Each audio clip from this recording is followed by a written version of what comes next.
बारामती आणि कार्याध्यक्षा राष्ट्रवादी काँग्रेस पार्टी उपस्थितांना संबोधित करतील। नमस्कार। माननीय खासदार श्री श्रीनिवास पाटील साहेब, श्री ज्यांच्या वाढदिवसाच्या निमित्ताने आपण इथे जमलेलो आहोत असे श्री शशिकांत शिंदेजी, वहिनी, आपल्या सगळ्यांचेच सहकारी बाळासाहेब पाटीलजी, सुनील माने, सुभाषराव शिंदे, प्रभाकर देशमुख, वैशाली ताई, त्यांचा सारंग दादा, संजनाताई, प्रदीप विघाने, दीपक बापू पवार, तेजस शिंदे, शिवराज महाडिक, साहिल शिंदे, किशोर बापू, अरुण अप्पा माने, मास्कर कदम, राजाभाऊ जगदाळे, सतीश चव्हाण, कविता मेत्रे, दिलीप आहेरकर, राजू काका भोसले, रमेश उंबाळे, अजय बापू कदम, नागेश जाधव, नरसिंहरावजी दिलसेकर, निवेदक विठ्ठलराव माने, व्यासपीठावरील सर्व मान्यवर आणि उपस्थित बंधू आणि भगिनींनो, मी सुरुवातीलाच शशिकांत शिंदेजींना मनापासून वाढदिवसाच्या शुभेच्छा देते। तुम जियो हजारों साल, साल के दिन हो 50,000। आणि आज इथला उत्साह बघून ते 59 वर्षाचे आज झालेले आहेत, पुढच्या वर्षी 60 वर्षाचे येणार। मी महाराष्ट्राला शब्द देते की त्यांच्या पुढच्या वाढदिवसाला त्यांचा सत्कार करण्यासाठी महाविकास आघाडीचा मुख्यमंत्री येईल, हे मी आज तुम्हाला सांगायला आलेलो आहे।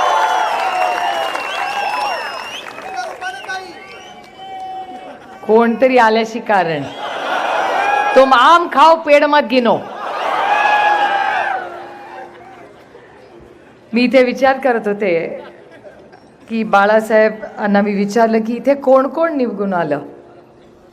तात्या इथून पहिल्यांदा निवडून आले, त्याच्यानंतर आपण श्रीनिवास पाटील साहेबांना 2 वेळा निवडून दिलं, नंतर उदयनराजेंना 2 वेळा निवडून दिलं, नंतर पुन्हा एकदा श्रीनिवास पाटलांना निवडून दिलं। म्हणजे राष्ट्रवादी काँग्रेस पक्षाचा जेव्हापासून जन्म झाला त्यावेळीपासून ह्या भागाने एकच पक्षाला मतदान केलंय, ते म्हणजे राष्ट्रवादी काँग्रेस पक्ष। याबद्दल मी तुमच्या सगळ्यांचे मनपूर्वक आभार मानते। तात्या असतील, श्रीनिवास पाटील असतील, यांनी अतिशय उत्तम काम आधी फील्डवर केलं। तात्यांचं काम मी लांबून पाहिलं आहे पार्लमेंटमध्ये, पण तात्यांना खूप जवळून मी पाहिलेलं आहे। राष्ट्रवादी काँग्रेस पक्ष एक पक्ष नाही, एक कुटुंब आहे, आणि या कुटुंबात चढ उतार येत असतात, पण हे कुटुंब नेहमीच सर्वसामान्य मायबाप जनतेबरोबर असतं। आणि ज्या जनतेने आदरणीय पवारसाहेबांना 6 दशक जे प्रेम दिला, आशीर्वाद दिला, त्या सातारकरांसमोर मी नतमस्तक होऊन तुमच्या सगळ्यांचे आभार मानते। 60 वर्षाचा हा संघर्ष, प्रेम, आणि हा संपूर्ण भाग हा माझ्यासाठी एक खूप महत्त्वाचा आणि एक इमोशनल भाग आहे। कारण का ज्यांना माझे वडील गुरु मानतात, ज्या पदस्पर्शाने पावन झाली ही सगळी भूमी आहे, ज्याचा उल्लेख पाटील साहेबांनीही केला की कैलासवासी यशवंतराव चव्हाण त्यांच्या संस्कारात चौकटीत आम्ही राजकारण आणि समाजकारण केलं। काही लोक आता त्यांचा फोटो वागायला लागले, पण फोटो वापरून कृतीमधून दिसत नाही, ते संस्कार झालेले पाहिजेत, नुसता फोटो लावून कामं होत नाहीत। पण ठीक आहे, चव्हाण साहेब आहेतच तेवढे मोठे, त्यांनी फोटो लावला तरी मला काही प्रॉब्लेम नाही आहे। पण एक तुम्हाला सांगते, आजही महाराष्ट्रामध्ये फोटो कोणी चव्हाण साहेबांचा लावते, पण त्यांचा मानसपुत्र हा एकच आहे आणि त्याचं नाव शरद पवार आहे, हे महाराष्ट्र कधी विसरणार नाही। मी परवा त्यांच्यापैकी एक ग्रस्त मला मंत्रालयात भेटले होते। म्हटलं तुम्ही सगळं घ्या, ती अदृश्य शक्ती आहे नाही तर महाशक्ती आहे, ती तुम्हाला देईल पण सगळं। कारण का आज महाराष्ट्राच्या विरोधात एक मोठं कट कारस्थान चाललं आहे। मला मगाशी सातारच्या प्रेसवाल्यांनी प्रश्न विचारला की ते बाबा अत्राम असं बोलले, तुमचं काय मत आहे? म्हटलं मी राष्ट्रवादी काँग्रेस पक्षामध्ये जे आधी होते आणि पक्ष सोडून गेलेत, किंवा उद्धव ठाकरेंच्या बरोबर जे होते ते त्यांचा पक्ष सोडून गेलेत, त्यांच्या विरोधात काहीही बोलणार नाही। याचं कारण असं की ते जे कृती करतायत ना ती त्यांची कृती नाहीच आहे. ही जी अदृश्य शक्ती आहे किंवा ही महाशक्ती आहे दिल्लीची, महाशक्ती MS आणि अदृश्य शक्ती AS. मी फक्त शॉर्टमध्ये समजून सांगायला, बाकी कोणीही कुठलेही चुकीचे अर्थ काढू नये. मी आपलं शॉर्टकटमध्ये तुम्हाला समजायचा प्रयत्न केला. त्यामुळे ही अदृश्य शक्ती जी आहे ही महाराष्ट्राच्या विरोधात कट कारस्थान करते. कैलासवासी बाळासाहेब ठाकरे, बाळासाहेबांनी पक्ष सुरू केला. हयात असताना उद्धवजींना दिला. ह्या सगळ्या लोकांनी उद्धवजींना नेता मानलं. त्यांच्या नेतृत्वाखाली लोकसभा आणि विधानसभा लढले. आणि आज या अदृश्य शक्तीने काय शिवसेनेचं केलं हे तुम्ही सगळे बघताय.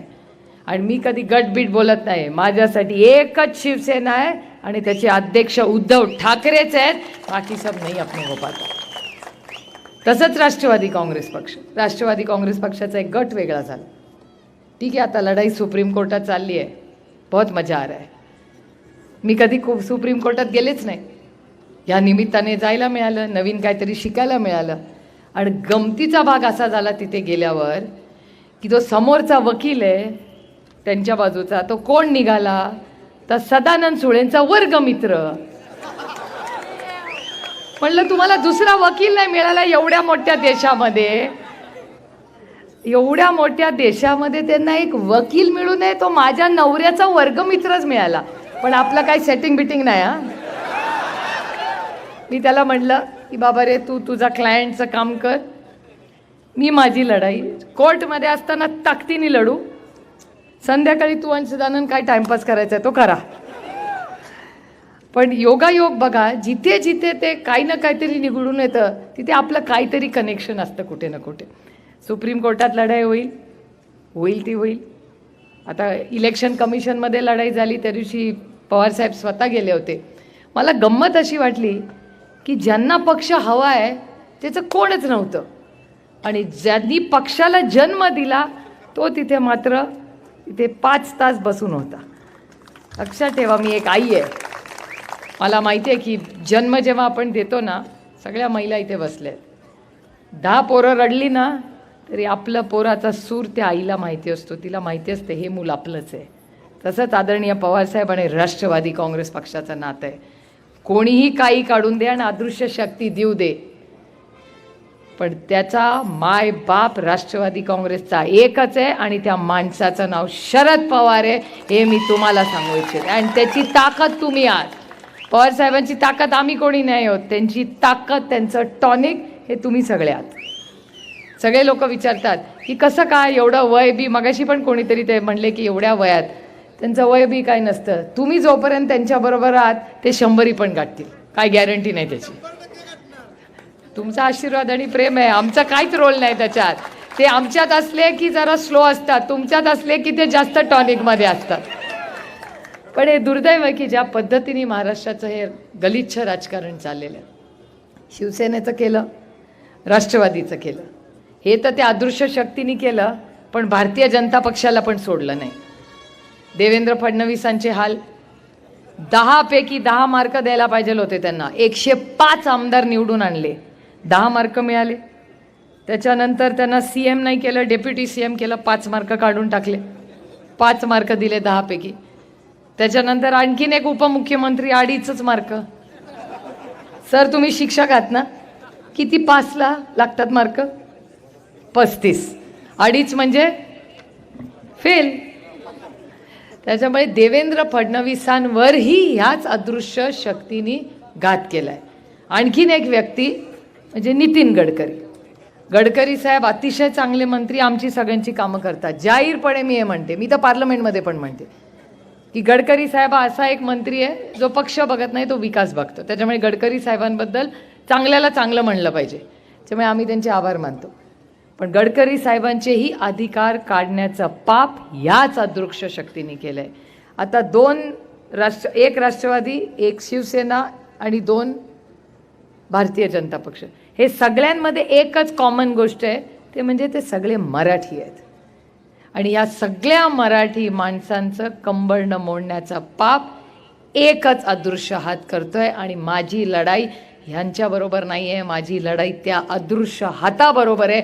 जेव्हा पाटील साहेब म्हणतात ना की जेव्हा जेव्हा हिमालयाला गरज पडली तेव्हा ह्याच सह्याद्री धावून गेला. जर चव्हाण साहेबांचे संस्कार माझ्यावर झाले असतील तर पूर्ण ताकदीने ह्या अदृश्य शक्ती जी महाराष्ट्राच्या विरोधात कट कारस्थान करते त्यांना नाही दिल्लीवरनं हलवलं ना तर नाव माझं सुप्रिया सुळे नाही, हे सगळ्यांनी लक्षात. किती कष्ट करायला लागले ते करू. मी नेहमी विचार करते, परवा मी कुणाला तरी सुप्रीम कोर्टात बाहेर भेटले तेव्हा रागवले. जितेंद्र आव्हाड म्हणतात, अगो बा मला माहितीच नव्हतं तुम्ही एवढं कडक बोलू शकता. म्हणलं मलाही माहिती नव्हतं. मी कधी कडक एवढं बोलतच नव्हते, कधी वेळी आली नव्हती. कामाचा निर्णय झाला होता, दिल्लीत सगळं मी बघायचं, महाराष्ट्रात यांनी सगळं बघायचं सगळ्यांनी मिळून. त्याच्यामुळे मी महाराष्ट्रात कधी फार लक्ष घातलंच नाही. आपलं मतदारसंघ बरा आणि आपली दिल्ली भली. पण ज्या पद्धतीने या अदृश्य हाताने महाराष्ट्रावर घात केलाय, माझ्याकडे काय मार्ग होता दुसरा? इतक्या वर्ष पक्षात काम करते, कोणीही सांगावं मला, राष्ट्रवादी काँग्रेस पक्षाकडे एक खासदारकीचं तिकीट दुसरं काही मागितलं होता का? एक खासदारकीचं ticket, only one. Baramati Lok Sabha मतदारसंघात एक ना. कधी एकाची बदली मागितली काही? जो दिल त्याच्याबरोबर मी काम केलं 18 वर्ष. तुम्ही म्हणाल ती पूर्व दिशा. मला काय, मला काही लग्न करून नांदायचं नव्हतं, मला काम काढायचं होतं. आणि मी चांगली टीम प्लेअर आहे, मी कुणाबरोबरही काम करू शकते. कारण का आपल्याला लोक आहे, मी राजकारणात कशासाठी आले? मी सुप्रीम कोर्टाची पायरी चढायला नाही आले हो, आणि मी ना हक्कासाठी आले. मी सर्वसामान्य मायबाप जनतेची सेवा करण्यासाठी राजकारण आले. हे माझं ध्येय लक्षात आहे. आजही मी स्वतःला ते सांगते. आणि मी त्यांच्यावर पण फार टीका करत बसणार नाही आहे. कारण का तुम्हाला असं वाटेल तर ठीक आहे, हे तुमचं झालं, आमच्यासाठी काय? आणि म्हणून राष्ट्रवादी काँग्रेस पक्ष पुढे काय करणार आहे हेही मला तुम्हाला सांगायचं. पण सांगताना 2-3 गोष्टी तुम्हाला माहिती असल्या पाहिजे. कारण का इथे मी आधीच्या भाषणांमध्ये शिंदे नावाच्या ग्रहस्थांबद्दल काही गोष्टी ऐकल्या. शिंदे नावावर मला टीका करताना हात जरा आवरावा लागतो. याचं कारण असं, माझ्या जन्मदातीचं नाव प्रतिभा शिंदे होतं, आता प्रतिभा पवार झाले. त्याच्यामुळे शिंदेंबद्दल बोलताना गैरसमज नसावा, माझा आजोळ शिंदे आहे. पण ते इथले नाही, तर ते घाटावरचे आहेत, इथले नाही. पण ज्या शिंदे एक आमदार म्हणून जे इथे काम करतात असं कानावर आलं. मग मी विचारलं त्यांना की अहो तेच आहेत का ज्यांची, म्हणजे मी बोलू नये मी एक महिला आहे म्हणून, पण ज्यांनी चुकीची भाषा अधिकाऱ्यांना वाढली तेच काय ते महेश शिंदे? तर मला व्यासपीठावर कोणीतरी सांगितलं, हो तेच महेश शिंदे. कुठलाही लोकप्रतिनिधी जर सरकारी जे लोक आहेत त्यांच्या विरोधात वाईट भाषेने बोलत असेल तर ही महाराष्ट्राची संस्कृती नाही, आणि सातारकरांची नाहीच नाही. सुसंस्कृत सातारा आहे. आणखीन एक गोष्ट तुम्हाला सांगते, आत्ता ते सत्तेत आहेत, 10-1 महिने राहतील अजून. पण मला त्यांना एक गोष्ट सांगायची आहे की 10 महिन्यात पण खूप महिने असतात. राष्ट्रवादी काँग्रेस पक्षाच्या एकही कार्यकर्त्यावर, एकही चुकीची पोलीसची केस केली आणि ते माझ्या कानावर आलं ना तर गाठ या सुप्रिया सुळेची. खोट्या केसेस, आमच्या कार्यकर्त्यांवर खोट्या केसेस करायच्या नाहीत. आणि तुम्ही टेस्ट करून बघा, तुम्ही माझं इंस्टाग्राम अकाउंट बघा, ते भारतीय जनता पक्ष सत्तेत आहेत पण पोलिसांचे फोटो माझ्याबरोबर जास्त असतील. कारण का आपले उलटे धंदे नसतात. माझ्या मतदारसंघात कुठल्याही पोलीस ऑफिसरला विचारा, भानगडी नसतात, कधी चढत नाही तिकडे. उगाच ते विरोधात आहेत, सत्तेत आहोत म्हणून चुकीचा पोलीस यंत्रणेचा वापर कधीच आम्ही केला नाही. आणि पोलीस यंत्रणा ही मायबाप तुमचे कष्ट करून आपले पोलीस येतात, त्यांना पण असं फालतूगिरी आवडत नाही. ही आपलीच शेतकऱ्यांची मुलं आहेत ना, कोण आहेत? आणि जे जे आता पोलीसवाले भेटतात ना त्यांची भरती कोणी केली आहे माहिती आहे? माझे ज्येष्ठ बंधू. मी अभिमानाने सांगते की आजची जे जे पोलीस इथे विचारून बघा, त्या ज्या युवा मुली आहेत बघा त्या बसत्या तिकडे, त्यांची भरती जेव्हा झाली असेल तेव्हा माझे ज्येष्ठ बंधू कैलासवासी RR पाटील या राज्याचे उपमुख्यमंत्री होत्या, त्या काळातले आहे की नाही? ते बघा दोघी हो म्हणतायत, आबाच्या वेळेच्या आत ना दोघी. सी, ही कामं राष्ट्रवादी काँग्रेस पक्षाने केलेत. आणि कधी पोलीसचा गैरवापर केला नाही, उलटे धंदे आपण केले नाही, आणि कधी करणारे नाही. आपलं राजकारणच नाही. आपलं राजकारण काय? त्याच्यामुळे मला या शिंदे, म्हणजे आमच्या आईचे शिंदे नाहीत बाबा, आमची आई भाषण ऐकत असेल ती नाराज होईल, हे वेगळे शिंदे आहेत स्थानिक कोणीतरी. तर त्यांनी जी गोष्ट केलेली आहेत हे आपल्याला मान्य नाही आहेत. आता तुम्हाला निर्णय घ्यायचा आहे की आपण राष्ट्रवादी काँग्रेस पक्षाला मतदान देतो, तर का देतो? 2024मध्ये का आम्हाला मतदान तुम्ही द्यावं? मी सगळ्यांना नेहमी सांगते, फक्त त्यांना टीका करण्यासाठी आपण इथे आलेलो नाही. आता आईसची एक गोष्ट, आता इथे पोचलंय का नाही आईस, मला आईस माहिती आहे का तुम्हाला काय आहे? आईस नाही माहिती. आईसचा अर्थ माहिती आहे का कुणाला? आईस म्हणजे बर्फ. बर्फाचं स्पेलिंग माहिती आहे का? आईसचं स्पेलिंग माहिती आहे का कुणाला? ICE. I for income tax, C for CBI आणि E फॉर. आता मला खरं सांगा, खरं बोलायचं, 10 वर्षापूर्वी ईडी माहिती होती का हो? 10 वर्षापूर्वी CBI माहिती होतं का? इन्कम टॅक्स माहिती आहे, कारण का आपण सगळे भरतो. मी तरी भरते, तुम्ही भरता ना. पण CBI आणि इन्कम टॅक्स कुणाला माहिती होतं? कुणाला माहिती नव्हतं. त्याचा गैरवापर करून ज्या पद्धतीने आज घरं फोडतात, पक्ष फोडतात, ह्याच्या विरोधात ही लढाई आहे. एका बाजूला आम्हाला सगळ्यांनाच, आणि हे सगळे जे व्यासपीठावर बसलेत ना त्यांच्या वतीने मी बोलते, एका बाजूला संघर्ष होता आणि दुसऱ्या बाजूला सत्ता होती. हे व्यासपीठावर सगळ्यांनी सत्ता सोडून संघर्षाचा मार्ग निवडलाय. खरंच यांचं किती कौतुक केलं. काय आहे आपल्याकडे? त्यांना फक्त खरेपणा आहे, सत्ता आहे नाही. आणि मी तुम्हाला खरं सांगू, लोकांना विश्वास बसत नाही. मला नाही त्या सत्तेचं एवढं प्रेम. सत्ता काय असते? सत्ता हे फक्त एक साधन आहे तुमच्या आयुष्यात एक चांगला बदल घडवण्यासाठी. एवढंच आहे ते साधन. किती लोकांकडे सत्ता आहे? तुमच्या पण इथल्या एका नेत्याकडे सत्ता आहे, तुमच्याच जिल्ह्यातले मंत्री पण आहेत. मला त्यांचं नाव नाही घ्यायचं, पण त्यांच्याकडे असं एक डिपार्टमेंट आहे की ज्याच्यातून ते डिपार्टमेंटची दुकानं वाढत आहेत आणि शाळा कमी होत आहेत. मला विचार करा, असलं डिपार्टमेंट पाहिजे का तुम्हाला? विचार करा, तुम्हाला काय पाहिजे तुमच्या मुलांसाठी? दारूची दुकानं पाहिजेत का शाळा पाहिजेत? हे हे हे खोके ट्रिपल इंजिन सरकार, मी त्यांना खोके सरकार पण म्हणते आणि ट्रिपल इंजिन पण सरकार. ट्रिपल इंजिनचं खोक्याचं सरकार आहे हे. काय आपलं नाही. हां, जाऊ दे, कशाला आपली रिक्षा आमच्या जिल्ह्यात बनते, नका नावं ठेवू त्याला. आणि चांगली ती बिचारी रिक्षा चांगली आहे. पण मला विचार करून तुम्ही सांगा की या ट्रिपल इंजिन खोके सरकारमध्ये 1.25 वर्षात तुमच्या पत्रात काय पडलं? तुम्ही सगळे शेतकरी आहात ना. कांद्याला भाव आला नाही, टमाट्याला भाव नाही, दुधाला भाव, मग साखरेला भाव, आणि सगळ्यात जास्त मी लढले असेल ते पियुष गोयल. माहिती आहेत का तुम्हाला? पियुष गोयल वाणिज्य मंत्री आहेत या देशाचे. 5 महिन्यापूर्वी मी त्यांना ट्विट करून सांगितलं होतं की कांद्याचे भाव पडणार आहेत, आत्तापासून सांभाळा, अडचण होईल. मला म्हणले ते काय कळते सुप्रिया सुळेंना कांद्याबद्दल? बघा आमचं सरकार 40% टॅक्स लावलाय. किती? 40. या देशातले सगळ्यात पैसेवाले लोक आहेत ना, ते पण 40% टॅक्स भरत नाही. पण तुम्ही शेतकऱ्यांना टॅक्स लावायचं पाप या भारतीय जनता पक्षाच्या ट्रिपल इंजिन खोके सरकार आणि दिल्लीच्या सरकारने केलं. म्हणून मी सातत्याने सांगते, माझी लढाई यांच्याशी नाहीच आहे, माझी त्या भारतीय जनता पक्षाची लढाई आहे. आणि त्याला उद्धवजींनी चांगलं नाव दिलं आहे, भ्रष्ट जनता पार्टी. मी आत्या म्हणून उद्धवजींची परवानगी घेऊन अजून नाव त्यांना घेते. ती भ्रष्ट जनता पार्टी नाही आहे, ती भ्रष्ट जुमला पार्टी आहे. याचं कारण भ्रष्टाचाराचे आरोप राष्ट्रवादी काँग्रेस पक्षावर गेले. मी हा विषय खरं तुमचा नाही आहे, पण कोल्हापूर जवळ आहे. आणि जर ते काय घाडगेंचं फर्स्ट नेम काय आहे? ते घाडगे नाही का कोल्हापूरचे, काय त्यांचं नाव? समरजित घाडगे. मला समरजित घाडगेंना विचारायचं, इथे आलेच आहे म्हणून कोल्हापूरला सभा येईन तेव्हा बोलीनच. समरजित घाडगे काय बोलायचे हो? की हे सगळे भ्रष्ट आहेत, भ्रष्ट भ्रष्ट. पालकमंत्री झाला तेव्हा चाललं का हो त्यांना, त्या समरजित घाडगेंना?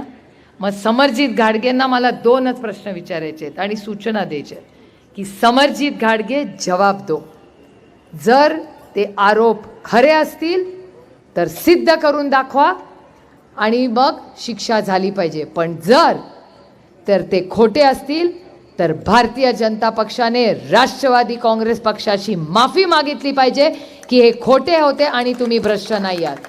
दोन्ही बाजू नाही चालणार. तशीच एक केस नाशिकची आहे. त्या अंजली दमानिया माहिती आहे का कोणाला?